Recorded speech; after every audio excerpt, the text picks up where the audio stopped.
Meski belum ada pintu atau jalur khusus pembuatan second home visa atau izin tinggal terbatas rumah, kantor imigrasi kelas 1 TPI Palembang sudah melakukan hal tersebut. Program tersebut diterapkan setelah Ditjen Imigrasi Kemenkumham resmi meluncurkannya. Fenomena migrasi orang asing ke Indonesia untuk tinggal karena alam serta cuaca yang bersahabat dibanding negara asal jadi alasannya. Syarat pengajuannya, pemohon wajib memiliki bukti dana di rekening bank sebesar 2 miliar rupiah.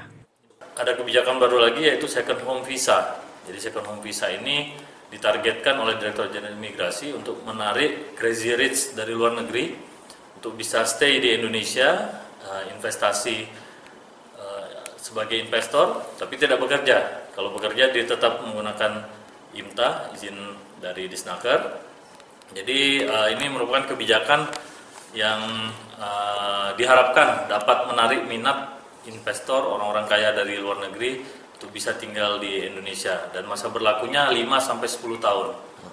Nah, selain fasilitas visa 5-10 tahun tadi, izin tinggalnya, mereka juga mendapatkan prioritas di tempat pemeriksaan imigrasi di Soekarno-Hatta, Ngurah Rai, kemudian di Batam, di Medan, dan juga Surabaya. Jadi ada gate khusus untuk pemegang second home visa ini.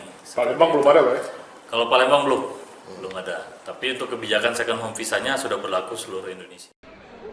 Selain itu, program ini diluncurkan untuk menarik minat orang kaya luar negeri berinvestasi khususnya di Sumatera Selatan.